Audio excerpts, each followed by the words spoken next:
So, ang video natin for today ay kailangan nating panoorin, no? So, sa kabuuang course na gagawin natin, itong ituturo ko sa inyo ngayon ay isa sa mga core concepts na kailangan natin pag-aralan mabuti. So, ito yung tinatawag na risk management. So, kung babalik ako sa past ko, o kung babalik ako sa past self ko nung nagsisimula akong mag-trade, ang isang advice na sasabihin ko sa sarili ko ay pag-aralan mo maigi ang risk management. So, ang risk management, mga lods, kahit anong strategy pa yung makita nyo sa market, sa trading, maa-apply natin to. So, kahit anong gawin nyo, risk management ang pinaka-importante sa pagtitrade. So, meron akong nirecord na video before about sa risk management and papakita ko lang sa inyo dito ulit yung video na yun. Kasi doon sa video na yun, pinag-usapan natin kung paano nag-work yung risk management. Then after that, ituturo ko naman sa inyo kung paano ito gamitin sa pagtitrade na mismo. So make sure na hindi nyo i-skip itong steps na to kasi sobrang importante nito. Kaya roll na natin yung video. Ano nga ba yung tamang way para para mag-trade tayo with risk management? So ano dapat yung rule, ano yung mga percentage na dapat nating laging ginagamit para hindi tayo nasusunugan ng pera or hindi na blow out yung account natin. So nakikita natin to sa mga ibang trader, no? Tinatawag nila tong RR, yung iba meron pang iba't ibang klase ng risk management, meron mga VAR, meron din mga parang risk to reward ratio, RRR, kumbaga marami silang mga sinasabi, pero tong pinaka basic na kailangan nyo malaman ay yung 2% rule risk management. So at dito mga Lodi Cakes, ito yung pinaka maling assumption ng mga trader or yung mga ibang tao na kung saan kapag for example ito, i-enter natin, kapag naglagay tayo ng buying position, sabihin natin ganyan, kapag kunwari nakaganito yung stop loss natin parang ganyang kahaba, di ibig sabihin yan, nire-risk ko yung parang account ko na parang lahat ng account ko mauubos niyan. Dito, kahit gaano pa kaikli yan, ganito, ganyan, ganito, kahit sobrang layo pa, naabot pa yan hanggang sa dulo ng mundo, kung alam mo paano gamitin yung 2% rule, hindi ka mauubusan ng account, mga lodi. Kahit gumamit ka pa ng 5% or gumamit ka pa ng 3%, hindi mauubos ang account mo kung alam mo tong gamitin. So dito tatalakayin natin kung paano ba talaga gamitin yung risk management, ang 2% rule na tinatawag. So una, fundamentally speaking muna, ano nga ba yung 2% rule? So lagi nating binibigyan na example is yung $100. So sabihin natin dagdagan na muna natin yung pera natin. So sabihin natin at least meron tayong sabihin natin $1,000 or sabihin na lang natin $500. So meron tayong $500. So itong $500, ito yung capital natin. So which means ito yung pinasok mo, ito yung USDT mo or yung BUSD or any stable coins. Yan yung ano natin, parang pera natin. So capital yan. Ngayon, ang 2% rule, ma-apply yun kapag minultiply mo sa 500. So kung wala kayo ng calculator, i-times nyo lang to sa 2%. So 500 times 2% is equals to $10. So lagay natin dito, 2%. So, 2% ng $500 is equals to $10. So, meaning, ang $10 na to, lagyan natin ng money sign para alam nyo. So, itong $10 na to, yan lang ang dapat nyong i-risk kapag $500 yung capital nyo. So, ibig sabihin nito, for example, pumasok kayo sa trade na yan, kahit gaano pa kalaki yung stop loss nyo, kahit ganyan pa yan, kahit ganyan, dapat sa kabuang yan, itong buong ito, yan, lahat yan, kahit saan pa yan, siguro, sabihin natin, extend pa natin, o sige, extend natin, lalagay mo pa rin ganyan, dapat kapag yung market bumagsak na ganyan, then tumama sa stop loss nyo, ang total estimated stop loss nyo should be $10 pa din. So, ganyan dapat, $10 pa yan, kahit sabihin natin na parang, ganito lang kaikli yung ano mo, ganyan lang kaikli yung stop loss mo, sabihin natin na delete natin yan. Then, lagay natin, for example, from entry point hanggang stop loss, pag na-stop out kayo, $10 pa rin ang dapat estimated stop loss nyo. So, ngayon, sabihin natin, natalo kayo ng $10. Ngayon, ano na ang total capital nyo? So, 500 minus $10 na ni-risk nyo, anong sagot? So, yung capital nyo, magkakaroon na lang kayo ng $490. So, sabihin natin, okay, $490 na bawasan.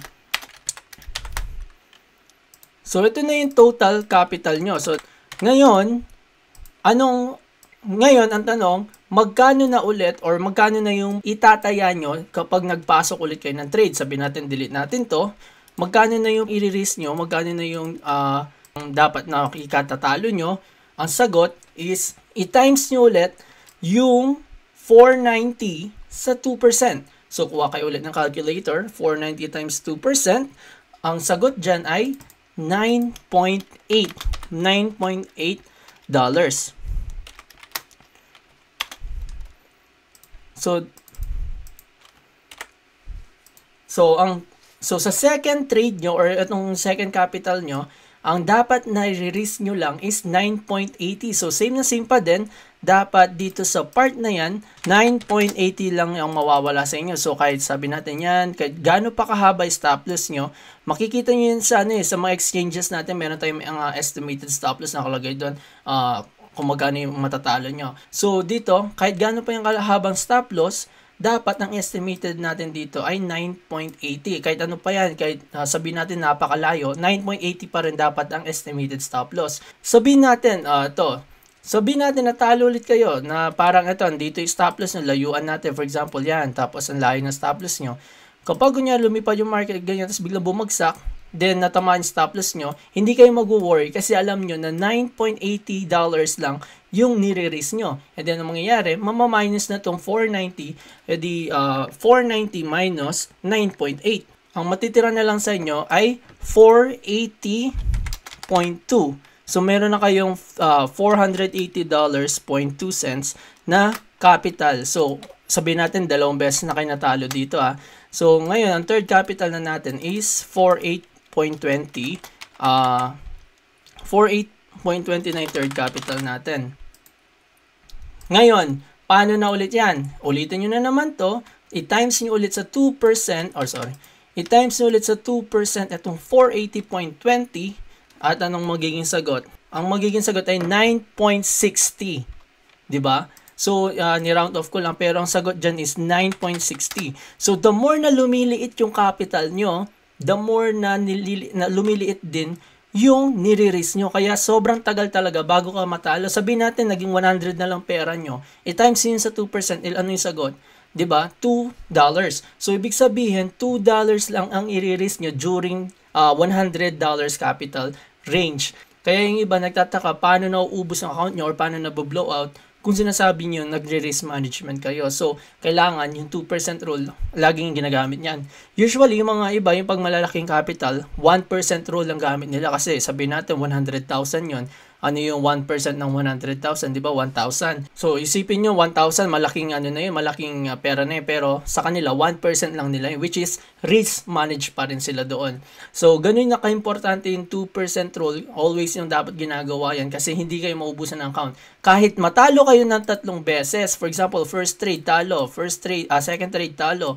Third trade, talo. Pero kung fourth trade natin, sabihin natin ito, for example, itong third trade natin, hindi natalo. Then, sabihin natin nanalo ka, ang risk to reward mo ngayon is 1, for example, ako minimum kung risk to reward is 1:2, magre-risk ako ng isa para manalo ng 2.